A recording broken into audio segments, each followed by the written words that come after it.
Olá, seja bem-vindo, seja bem-vinda. Iniciamos Espiritismo e Educação, sempre no ar, às segundas-feiras, 8h30 da noite, em transmissão da Web Rádio Estação da Luz.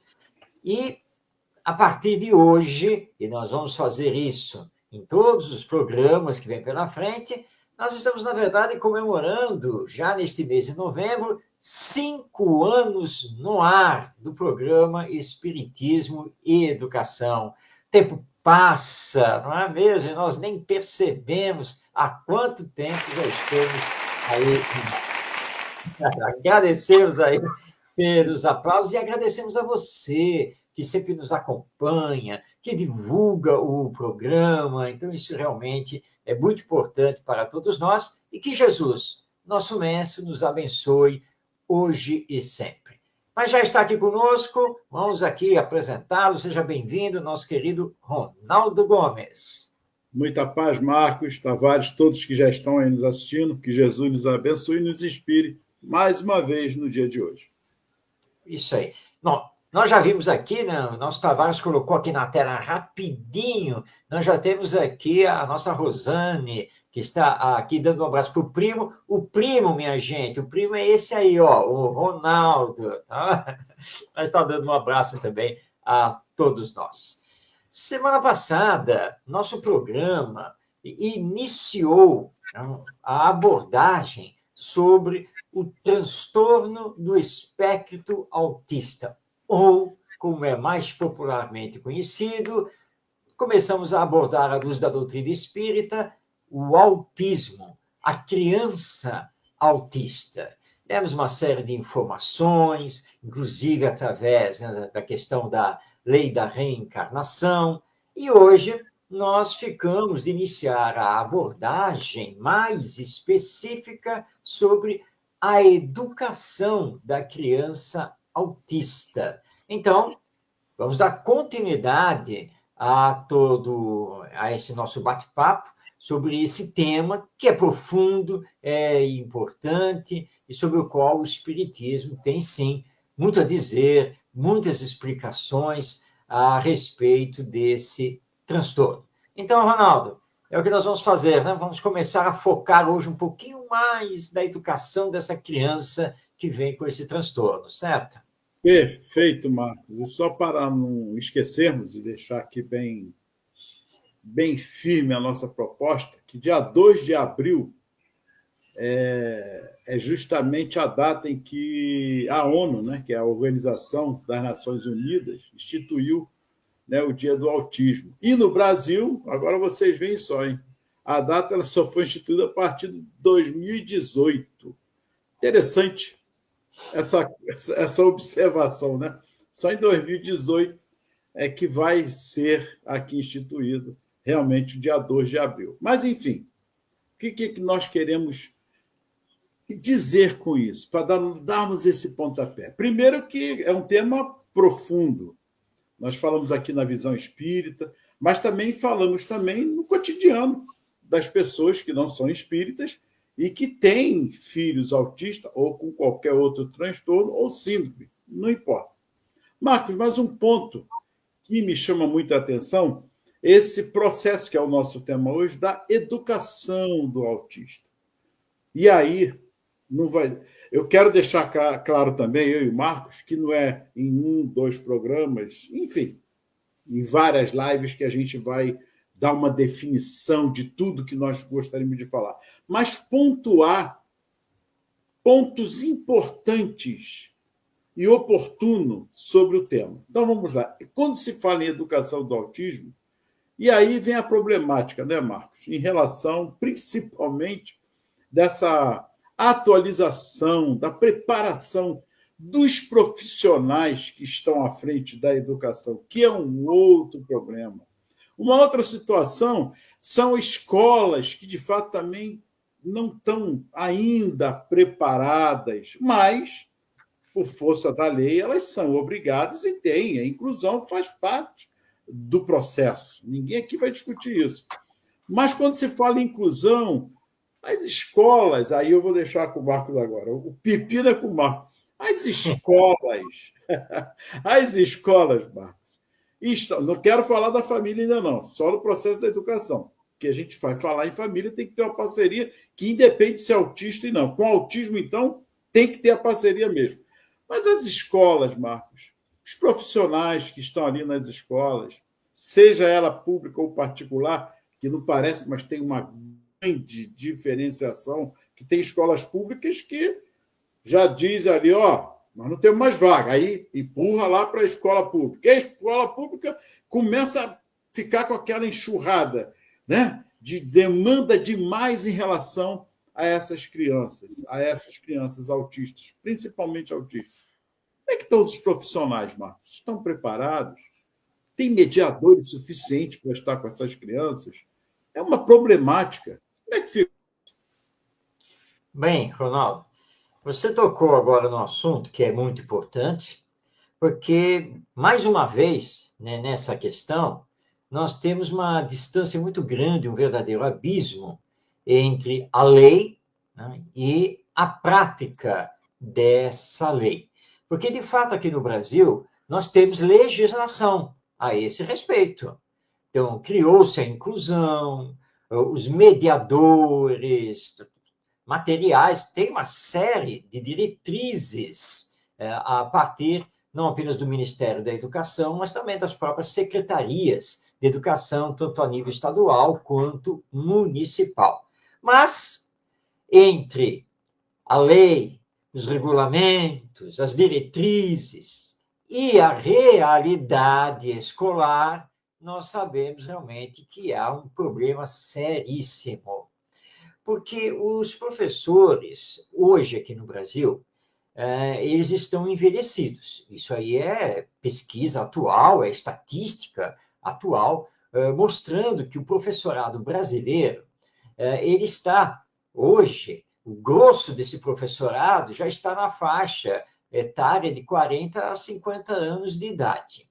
Então, são profissionais do magistério que quando fizeram, não, o magistério, quando fizeram a faculdade de pedagogia, não foram preparados para trabalhar a inclusão.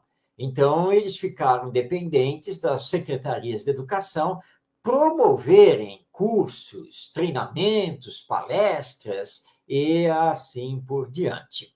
Claro que isso foi feito, sem dúvida, mas não tanto a contento, e com uma variação enorme, dependendo, né, de secretaria para secretaria. Então, temos aí um universo enorme de diferenças na preparação dos professores. E o que nós temos visto é o seguinte, que a inclusão, por força de lei, ela acabou sendo forçada, ou seja, a escola pública tem que promover a inclusão. Está na lei, não interessa. Então, a Secretaria de Educação tem que contratar mediadores. Mediadores são especialistas em trabalhar com esses transtornos, que no nosso caso aqui estamos falando do autismo. Mas nós temos visto reportagens e pesquisas mostrando que temos falta de mediadores. Essa é que é a verdade. E às vezes nós temos um mediador, né, e ele tem que lidar com 5, 6 crianças com os mais diversos transtornos, o que já fere a legislação, porque não poderia acontecer isso. E sabemos de muitas escolas em que os professores que estão fazendo esse papel, embora eles não tenham a devida preparação. E, Ronaldo, é aquela história. Vamos imaginar aqui a escola. E você está lá com a professora, tá ela lá, primeiro segmento do ensino fundamental. E ela tem uma turma, né, que tem ali 30 alunos, 35. Tá? E entre esses alunos ela tem 2, 3, 4 chamados especiais. Autismo, síndrome de Down, etc. Estão ali. E ela não tem nenhuma auxiliar, não tem ninguém. A direção da escola avisa, secretaria não mandou mediador, não tem aí, não tem jeito para trabalhar. Mas ela precisa trabalhar, porque é inclusão. E a inclusão é muito bem-vinda, porque a criança autista, ela não deve ser segregada, ela também precisa receber a socialização até onde é possível. Mas como essa professora, sozinha, diariamente, com essas crianças chamadas especiais, como que ela vai fazer isso? Porque é muita criança para que ela possa trabalhar e sozinha. Então, realmente, nós temos visto um despreparo dos professores e também da própria escola, porque a escola precisa também se preparar para receber essas crianças que precisam de um olhar e de um trabalho pedagógico mais específicos. Mas nem sempre a própria direção da escola se movimenta para isso. Claro que é fácil jogar a culpa na Secretaria de Educação, na coordenação regional, na inspetoria. Isso é fácil. Mas se nós estamos na escola, nós precisamos fazer a nossa parte também e pressionar o poder público para que o poder público faça também a sua parte. Não é nada fácil, então, infelizmente, aqui no Brasil, com as devidas exceções, obviamente, nós temos visto realmente as escolas mal preparadas, assim como os professores, e a falta dos mediadores para termos um trabalho de inclusão realmente mais correto e de maior qualidade. Infelizmente, essa é a realidade. A Maria Clara faz a observação. Maria Clara, nós estamos aqui justamente nesse ponto, tá? Nós vamos dar toda a ênfase sobre isso, que ela diz aqui: quem está menos preparado para enfrentar com amor os autistas e o autismo? É a escola ou a família? E aí eu vou abrir um parênteses. O amor sempre tem. Se é mais, se é menos, vamos discutir. O amor da família, e às vezes até exagerado, porque tem aquela coisa de proteção demais. A escola, por sua vez, é o amor também, mas não é o amor só que basta. É o que nós estamos colocando aqui, justamente nessa preparação, na atualização. Marcos, e tem um porém aí, não é só o professor. Eu penso que a escola é como um todo, desde a direção até a portaria. Todos devem estar, não é ser o expert no assunto, mas passar por alguns cursos para compreender o que é o autismo. A merendeira, o inspetor, isso quando tem inspetor também, o porteiro, a porteira, enfim, todos os agentes que estão naquela escola. Esse é o primeiro ponto. O segundo ponto, Marcos, dizer que não há dinheiro ou cifras o suficiente do poder público para ter profissionais. Nós somos de uma época, Marcos, e aqui vale lembrar, que havia o orientador educacional. Lembra disso? Que ajudava muito as escolas. Não teria hoje que está aí um psicólogo, um fonoaudiólogo, enfim, um neuro, uma vez por semana, o psicólogo fazendo o trabalho dele, enfim, um psicopedagogo, aí eu falo por mim, de estar também na escola estes profissionais nesse suporte à escola como um todo. Fica a minha pergunta a você. O que você acha disso? Sem dúvida, Ronaldo, sem dúvida. Hoje em dia, toda essa equipe de apoio deveria estar integrada na escola. E realmente a questão não é falta de verba. As verbas são vultosas, mas é a falta do interesse, do querer realmente fazer e de dar a prioridade à educação, porque a educação não é prioridade em nosso país, essa é a grande verdade. E como nós temos o sistema de inclusão, é claro que a escola precisa ter o apoio de psicólogo, de psicopedagogo, de fonoaudiólogo, terapeutas especializados nisso, que vão aí dar o suporte aos professores e a todos os que trabalham na escola, porque nós temos que lembrar que a escola são as pessoas. E todo mundo que trabalha na escola é um educador, porque está lidando lá com as crianças e os jovens. Então, o inspetor, bom, isso é escola pública quando tem inspetor, né? O porteiro, quando a escola pública tem um porteiro, né?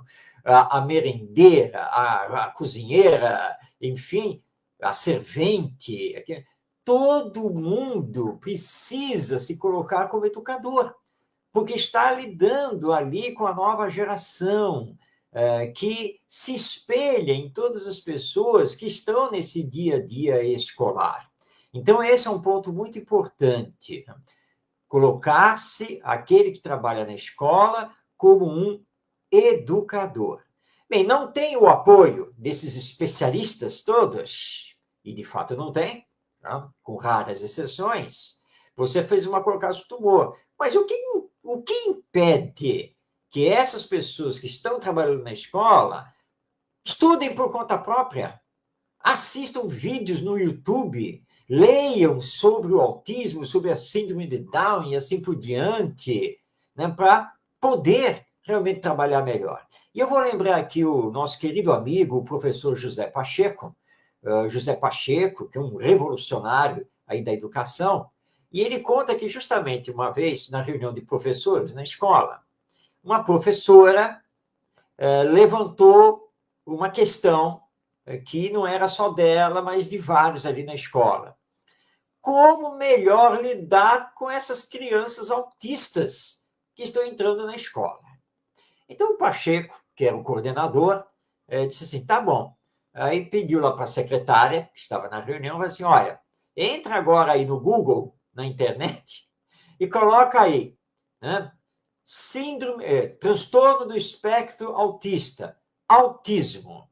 Põe aí, na busca. Aí a secretária fez.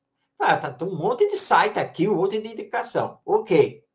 Copia as 5 primeiras páginas e manda para todo mundo por e-mail ou pelo WhatsApp. Ok? Vou fazer isso agora. Tá. Aí ele fala assim, bom, agora é o seguinte, minha gente. Todos nós temos 15 dias para ver esses links todos aí do Google, tá? Então, ler, assistir os vídeos, ver as indicações bibliográficas que existem disso aí tudo. Então, daqui a 15 dias, nós vamos voltar para discutir esse assunto. Muito bem. O que mais nós vamos fazer? O que é que tem aí na pauta? E aí uma estagiária que estava acompanhando a reunião, o cutucou e disse, mas professor, como assim? Só daqui a 15 dias? E ele falou, claro. Por quê? Está aí o nosso José Pacheco, né? Querido José Pacheco. O que acontece? Acontece o seguinte, neste exato momento, ninguém sabe nada. Então, é preciso ler, é preciso estudar. Daqui a 15 dias, com esse compromisso de estudar, aí nós poderemos discutir o assunto. Então, olha que estratégia magnífica, né, de você, então, a própria escola, com o seu corpo docente, sair atrás de uma preparação. Então, aqueles que estão trabalhando na escola, aqueles que são educadores, precisam fazer isso. Isso é da máxima importância. Porque se a Secretaria de Educação, se o poder público, né, a autoridade pública, não dá os caminhos, nós, que somos educadores, vamos abrir os caminhos. Porque nós estamos na escola e estamos com essas crianças com o espectro autista. Então, nós não podemos simplesmente ficar jogando a peteca para o outro lado. O que eu posso fazer se a Secretaria da Educação não me dá as condições para isso? Então, vamos tentar fazer dentro, claro, obviamente, daquilo que nós podemos realizar. Então, é muito importante isso, porque senão a inclusão vai ser uma farsa, né? Vai dizer que a escola é inclusiva, mas, na verdade, está excluindo por falta de preparo dos seus próprios educadores. E aí, né, Ronaldo? Aí vai entrar também a questão família. Você falou aí da superproteção, desse amor. É tema que nós vamos abordar aqui também daqui a pouco. Não sei se daqui a pouco ou para o próximo programa, porque olha só, foi como eu disse antes, o assunto é muito oportuno e não é em 2, 3, 10 programas. A gente vai pontuar alguns assuntos importantes, até por conta das perguntas também. Maria Clara faz outra observação, e o Sandro também, muita paz e saúde. E a Rosane nos parabeniza também pelo programa.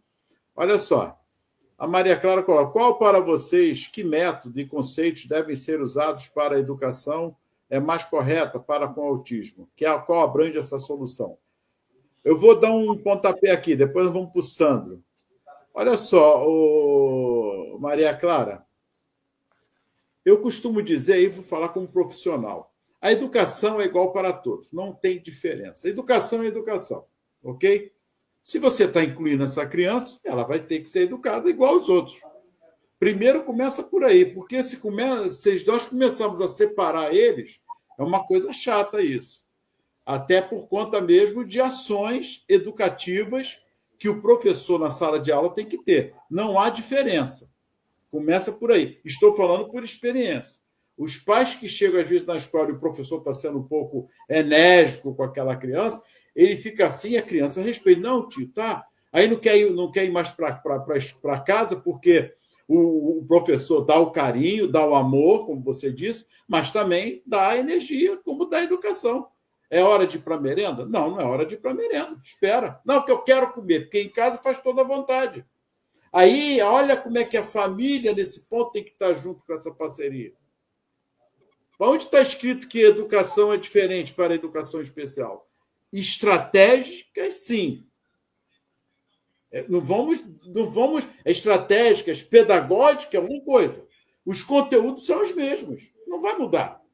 Só que você vai adequar pedagogicamente para ele, para o síndrome de Down, para quem tem problema neurológico também, e quem tem microcefalia, cada um no seu quadrado. Mas o conteúdo é o mesmo. Você vai adequando as possibilidades para cada um. Aí é um outro fator. Eu estou falando que não vai ser no programa só. Pedagogicamente são outros assuntos. Mas a educação e a inclusão. Então ele quer se jogar no chão. Deixa ele se jogar no chão. Você vai o quê? Por isso que esse professor, todos na escola, precisam estar imbuídos de uma atualização, de cursos para mostrar essa problemática que tem. Eu trabalhei numa escola que tinha vários autistas. Eu já dei um exemplo aqui. Vou dar um outro. Barulho, né? Tem autista que barulho para ele é um transtorno, ele não gosta. Vai ficar onde na escola? Na hora do recreio, então é um barulho, porque a criança falando, é um brincando, é o outro querendo não sei o quê e tal, e ele querendo correr. A mediadora nesse dia não veio. Quem foi? Foi eu. E todo mundo correndo atrás dele, falando: não corre não, calma. Eu falei: não vou citar nomes, mas vamos lá. Fulano, o que está havendo? Ele parado assim, vem cá. Aí abracei ele, sentamos, ele foi sentando, devagarzinho fui levando ele para um outro lugar, menos, que ele estava na quadra. O quadro não tem como. Num lugar menos intenso de barulho. E aí você vai o quê? Adequando.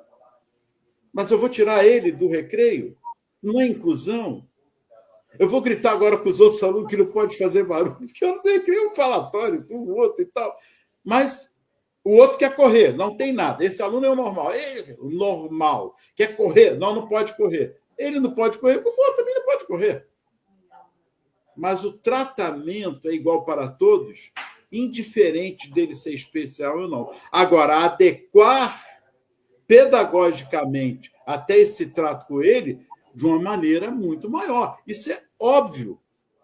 O que não pode haver é achar que ele é um especial, que ele pode fazer tudo. E o que mais observamos, às vezes, na escola, e aí vem a família, é a mesma situação.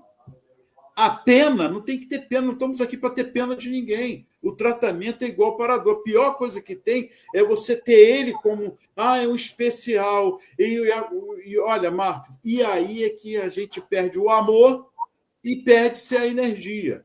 Então, Maria Clara, o método ele vai se adquirindo também. Existe um planejamento a ser cumprido, existe a adequação pedagógica que você também vai cumprir, e o que você falou, métodos e conceitos, cada escola vai criar dentro de um planejamento que já insere. E, olha, aí eu vou citar aqui alguns. Recursos visuais, né? A comunicação que precisa ser com ele, uma comunicação alternativa, porque ele também vai precisar disso, ele e tantos outros. o apoio sensorial, são vários aspectos. A escola está se preparando para isso, com esses recursos todos. O foco na hiperatividade que ele tem também, que o autista tem hiperatividade também. Então, Marcos, foi o que eu disse. Não é no programa que nós vamos aqui pontuar tudo, mas pontuando alguns assuntos oportunos para que nós possamos compreender. Me perdoe se eu estou sendo muito repetitivo às vezes, mas é por aí. Então, esses suportes de interação... e tem ainda o suporte de interação social, Marcos, que o autista ele precisa disso também. Quando eu fui lá e abracei, que ele já me conhecia, ele foi, aceitou, abracei, fui saindo. Nesse dia, a mãe estava chegando, ela ficou assim, parada. Caramba! Você está entendendo? Porque é um diferencial. Com você, Marcos, eu acho que eu falei muito. Não, falou muito não, Ronaldo, que é isso? Mas realmente é isso. Educação é educação.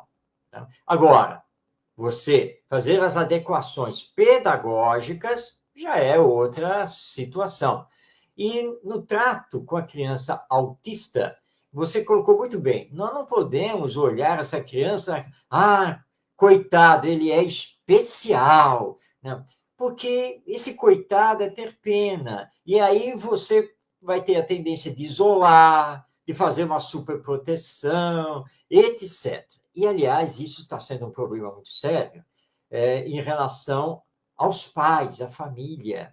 Muitos pais não querem aceitar o diagnóstico, né? Porque seria... Eu tenho um filho, né, especial com transtorno.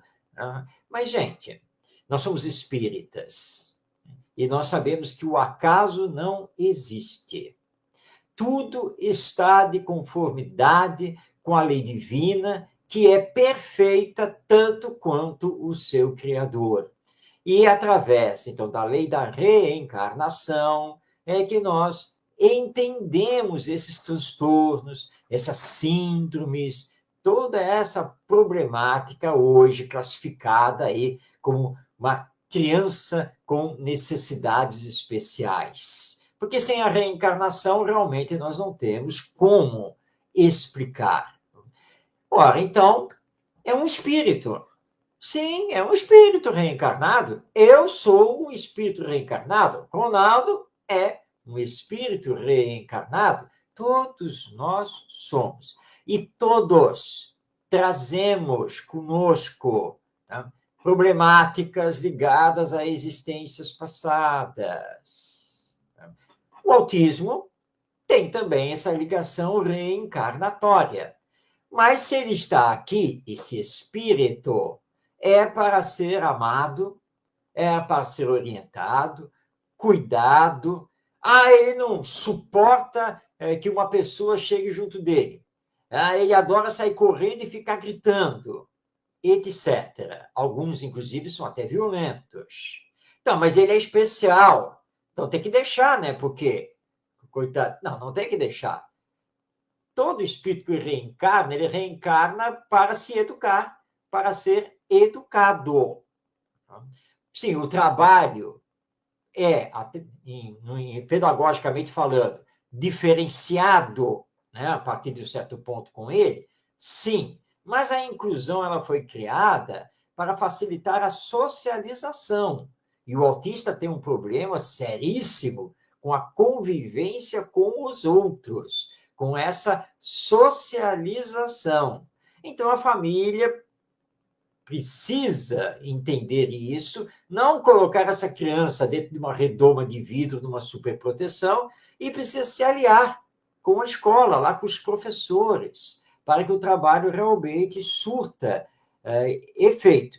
E, obviamente, que cada caso é um caso, não existe aí a famosa receita de bolo. Tem que fazer assim. Depende. Por isso que, gente, vamos lá, é transtorno do espectro autista. Você tem um espectro, né? Vai do mais suave ao mais grave, do mais leve ao mais profundo. Por isso que é uma equipe multidisciplinar que faz o diagnóstico. Vai passar pelo neurologista, pelo psicólogo, pelo psiquiatra, pelo fonoaudiólogo, passa por tudo isso. E nós não podemos nos recusar a olhar isso e a ter que fazer isso. E aí compete aos pais também procurarem a sua preparação, assim como os professores também devem fazer isso. Não tem cura? Cura, não. Mas, através do devido tratamento, através da inclusão, através da oração, do passe, evangelho no lar, a terapêutica espírita, isso pode ser muito, mas muito mesmo aliviado e o autista melhorar muito. Então, vamos bater naquela tecla novamente. Não fiquemos esperando que o poder público resolva todas as questões a nível educacional. Nós, que somos educadores, não podemos ficar aqui deitados em berço esplêndido e só dando desculpa. Eu não ganho para isso, a secretaria não providenciou um curso. Não. Nós temos que procurar a nossa própria formação, e isso cabe também aos evangelizadores espíritas, porque, não é, Ronaldo? A criança autista não está só na família e na escola, também vai para o centro espírita, também necessita e muito da evangelização. Então, que os dirigentes espíritas, os evangelizadores, também se movimentem para se qualificarem, se capacitarem. E hoje não está difícil, não. Aliás, eu vou pedir aí para o Tavares, antes de passar para você, Ronaldo, que o Tavares preparou aqui um slide com as capas, livros espíritas sobre o autismo. Tavares, se você puder colocar aí no ar, tá, esse slide aí com as capas dos livros, os nomes, os autores, já vai nos facilitar bastante, tá bom? Então, assim que você puder aí fazer isso, por favor, Tavares, pode nos interromper e colocar aí a bibliografia espírita sobre o autismo. Vamos lá, Ronaldo. Vamos ver. Algumas perguntas. O Santos já colocou. Ele coloca aqui também. A inclusão social é uma grande alavanca para o desenvolvimento do ser. Como é bom se sentir abraçado por todos, mesmo sabendo das minhas limitações. Isto é tão libertador, sentir livre na consciência. E é verdade. E isso é pura verdade. Algo tem que ser feito, então nós vamos fazer. E aproveitando, Marcos, que você colocou também, por quê? Não tem desculpa. Hoje na internet você pode estudar independente de fazer o curso. Você pode ser um autodidata, é um professor, está precisando de resposta. O YouTube, TikTok, gente, tem muita coisa boa por aí sobre o autismo. Pessoas que dão cursos gratuitos e conversam sobre o autismo, que tem na família pessoas autistas. Hoje não há desculpa, Marcos, para que se possa aprender sobre o tema. E o Sandro coloca aqui também, as terapias ajudam muito. Neste caso, meu neto adora natação. Olha aí. Olha o que nós estamos falando. E aí a família tem que estar... Aí, o que ele coloca aí, a inclusão social é uma grande alavanca. E é verdade. Então, olha, a natação, esportes, o foco, quando fala assim, foco, do super foco, é o que ele vai gostar de fazer, o que ele gosta de fazer. É ali que você tem que... Uma professora, uma vez, colocou para nós, na minha formação de especial, Marcos, eu nunca esqueço disso. Era de uma época que as crianças não havia inclusão. Tinha cada um no seu quadrado e tinha que ficar lá. Hoje ainda tem. Aqui no Rio nós temos alguns institutos que, com mais severidade, elas têm esse aspecto para depois irem para a inclusão. Tem escolas também para isso. Mas vamos lá. E ela me falou que esse aluno era autista. É o tempo todo no canto da parede, e ela tinha que dar aula, e dava aula. Mas aquilo preocupava a ela muito. Isso na década de 60, ela contando. E ela disse assim, bom, o que eu fiz? Eu peguei e tinha que tomar cuidado com canetas, essas coisas, porque era complicado. Aí deixou uma borracha do lado dele, ele começou, na borracha, a ficar raspando a parede. Ela, ele só ficava de frente para a parede e olhando, e ficava, né, assim. Quando ela botou a borracha, ele pegou a borracha e começou a esfregar na parede. Ela, caramba, olha que detalhe, olha o amor, esse feedback, essa sensibilidade, né? Ela falou, caramba, algo chamou a atenção dele, uma simples borracha, mas para ela foi, e para ele também. Aí ela começou a botar mais uma borracha. Aí ele pegou as duas borrachas e começou a pegar na parede. Ela disse assim que, de repente, começou a botar aqueles joguinhos que tinham antigamente, mas era coisa na época dela. Ele começou a pegar, olhar e ficar assim, e com a outra mão apagando, né? Como se estivesse apagando. E dali já foi olhando para ela, e dali foi encaminhando, enfim. Uma simples borracha no chão chamou a atenção dele. Olha a sociabilidade, chamando ele para o mundo, né? O mundo real, do mundo irreal que ele está vivendo. Mas são formas de amor, são técnicas também, que por mais que você tenha, você vai criando naquele momento, vai adequando, pegando aquela oportunidade. Mas aí vem uma observação. Isso não é porque ele é especial. Qualquer educando que você está dando aula, professora, quero fazer uma pergunta. Depois você faz. Não, peraí. Cara, qual é a pergunta? Você entendeu onde eu quero chegar nessa sensibilidade? Então, vai muito do educador e da escola que está aberta a isso, com todas as problemáticas para fazer. Então, Sandro, é verdade. A natação, o futebol, um ping-pong, enfim, o que esse autista vai querer fazer? Principalmente jogos de cálculo. Geralmente, o autista eles têm uma capacidade para isso, Marcos, dessa interação. Marcos, eu queria ler aqui uma pergunta e que me chamou a atenção, que é no livro Espíritos, me permite? Claro. Que é do idiotismo e loucura.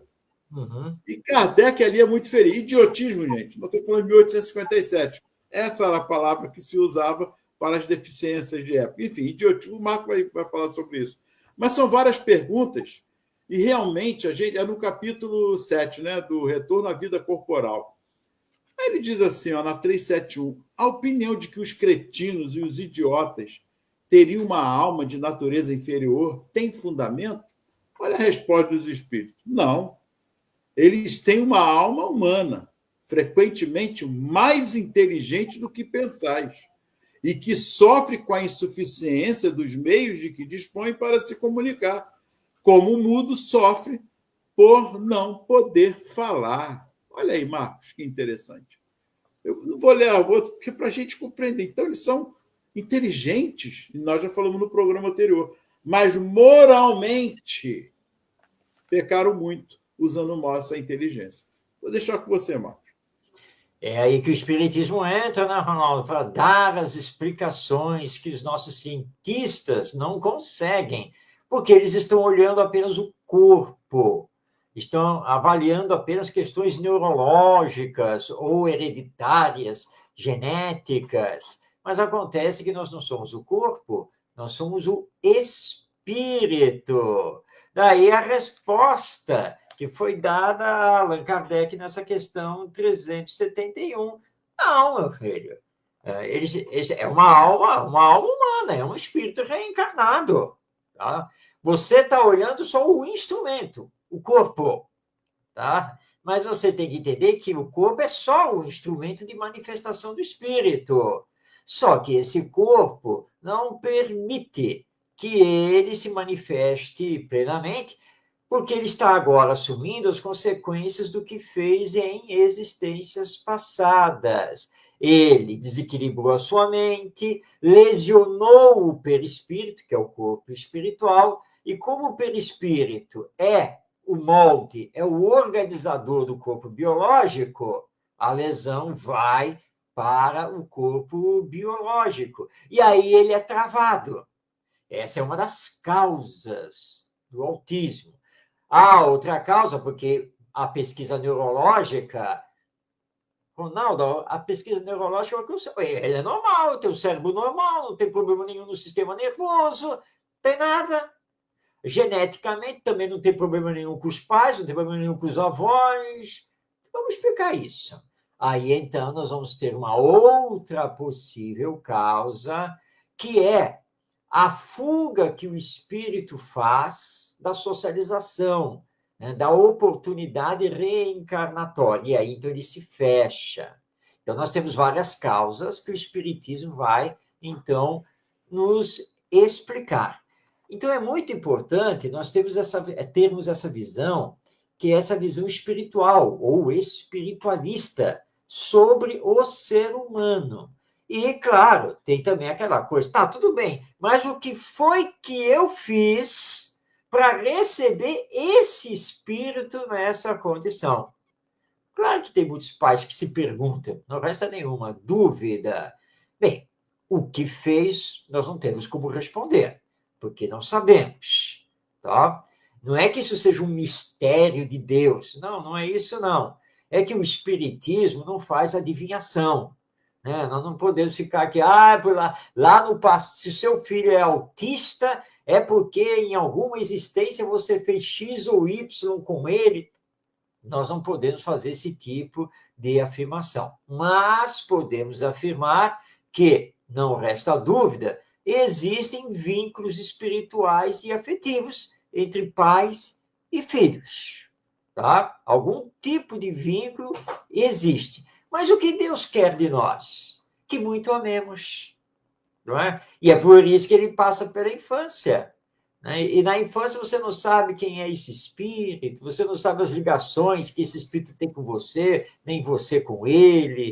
Mas a olhar aquele bebê frágil, recém-nascido, você se sensibiliza, né? E ama. E aí, vamos ressaltar o que você colocou, Ronaldo, essa necessidade de sermos mais sensíveis, para que o amor realmente nos toque. E mesmo que não sejamos especialistas, que não tenhamos estudos sobre autismo e etc., mas com o amor nós consigamos trabalhar de uma forma melhor e, através desse próprio amor, nos impulsionarmos para procurar o conhecimento. E você colocou muito bem, Ronaldo. Hoje em dia, você está reclamando do quê? Abre o YouTube e lá na busca põe autismo, educação de autismo.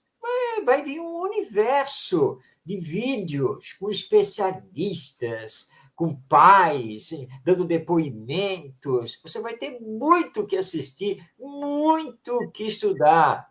Depois lá no Google, sai do YouTube agora, vai lá no Google e põe livros sobre autismo, livros sobre educação de autismo. Vai abrir outro mundo para você. E você vai encontrar muitos resumos, artigos muito bons, importantes. Vai conhecer, inclusive, questões pedagógicas, jogos pedagógicos. Enfim, não dá para dizer que é impossível estudar e ter um conhecimento, aliás, muito bom, se você realmente se dedicar. Então, os pais precisam fazer isso, os professores têm que fazer isso, pedagogos têm que fazer isso, evangelizadores espíritas têm que fazer isso. Vamos estudar para conhecer e, conhecendo, trabalharmos melhor essa inclusão da criança com espectro autista, porque você colocou bem, Ronaldo, é um espírito reencarnado, é um ser humano e que não tem que ser tratado especialmente. Óbvio que, se esse espectro autista ele for muito profundo, ele possui necessidades especiais, que necessidades essas que devem ser também trabalhadas numa instituição especializada, mas sem pensarmos aqui, como se fazia antigamente, em internação. Porque na época de Kardec, né, os chamados idiotas e loucos eram segregados da sociedade. Então, ele receber apoio pedagógico especializado é uma coisa, mas isso não significa retirá-lo da sociedade e da escola. Por isso que nós temos que trabalhar, sim, cada vez melhor pela inclusão, para que esse espírito supere a si mesmo e consiga, então, dar um passo à frente na sua evolução espiritual. Perfeito, Marcos. Eu vou ler outra pergunta e vai responder também o que o São está colocando aqui. Eu gostaria de fazer um parênteses. Ele coloca aqui: o espírito que traz o aspecto do autismo pode ser que já passou pelo suicídio? Até pode. Todos? Não, não é por aí. Cada caso é um caso. E o Marcos colocou bem anteriormente sobre esses aspectos. Você afirmar que, em algum caso, pode ser como eu conheço casos espíritas, que a pessoa nasceu tranquilo, sem nenhum problema, normal, sem nada. No decorrer do tempo, por derivado do suicídio em uma encarnação, que não foi a passada recente, mas em uma das encarnações, ele precisava reparar algo desse problema cometido com suicídio em uma das suas existências. Ele veio com um problema no fígado, onde ele havia cometido esse suicídio, e o fígado, no momento da vida dele, se deteriorou, foi muito grave, e ele sofreu muito com isso, sem saber como, não bebia, não fumava. Olha que interessante, era regrado até na alimentação. Então, o cuidado que a gente tem que ter é o seguinte: você fez uma pergunta belíssima, oportuna. O espírito que traz aos pés do autismo pode-se dizer que já passou pelo suicídio? Sim. Todos? Não. Aí é complicado, não é por aí. Em espiritismo, não é por aí. E aí vem a pergunta, que vai ratificar o que nós estamos falando, que é a 372. Qual é o objetivo da Previdência ao criar seres desgraçados como os cretinos e os idiotas? Olha os espíritos. São os espíritos sem punição que vivem em corpos de idiotas. Esses espíritos sofrem com o constrangimento a que estão sujeitos e pela impossibilidade de manifestar-se através de órgãos não desenvolvidos ou defeituosos. Aí, ó, bem clara a resposta dos espíritos. Com você, Marcos. Ou seja, não é castigo de Deus. Não. Olha, esse espírito ou esses espíritos estão apenas assumindo as consequências dos seus atos. Tenham sido praticados na última existência anterior ou ainda em existências mais passadas, mais remotas. A lei divina, ela é justa, né? E acompanha a questão das reencarnações. Por isso que eu sempre digo que a lei divina nós devemos entender como lei de consequências. Mas Deus é bom.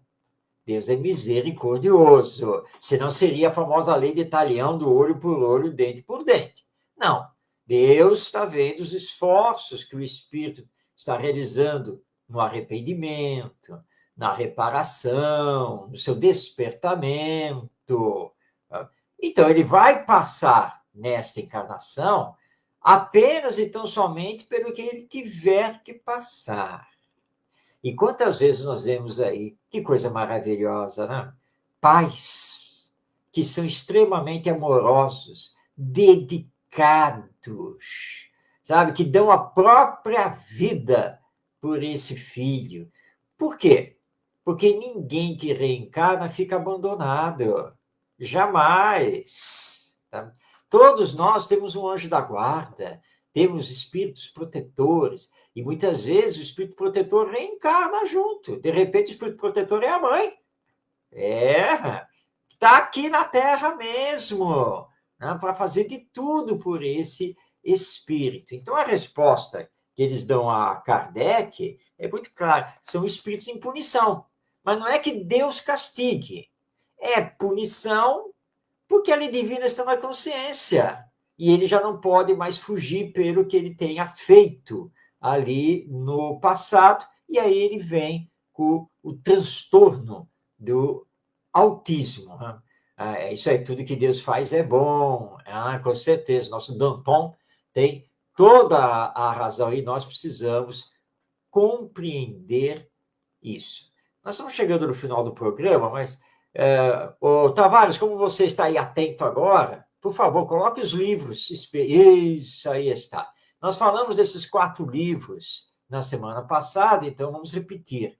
Então, vocês estão vendo aí as capas dos livros, né? Autismo, uma leitura espiritual, do Hermínio Corrêa de Miranda, A Evangelização de Portas Abertas para o Autismo, da Lúcia Moisés, Autismo e Espiritismo, do Gustavo Henrique de Lucena, e O Autismo em Minha Vida, da Rejane Gonzaga. Então, são 4 indicações bibliográficas espíritas que estamos indicando, então, a você que está aí nos acompanhando.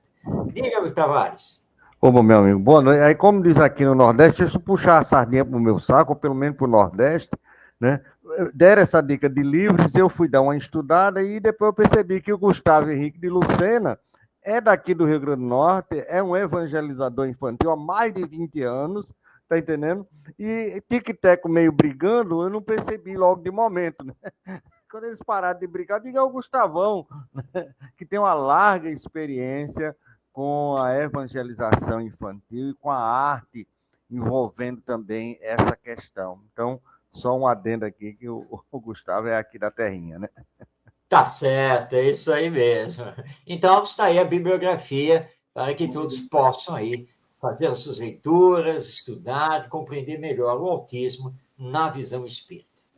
E que possamos ficar atentos. Aqui vai uma observação. Não duvidem da proteção de Deus, nem da espiritualidade. O dia a dia nos faz ficarmos um tanto quanto adormecidos perante as problemáticas que enfrentamos.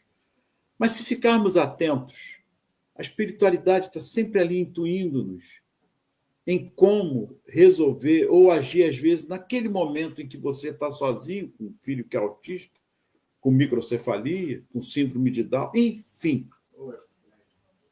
Os problemas só mudam de endereço, Marcos. Só muda de endereço. Mas tenha confiança.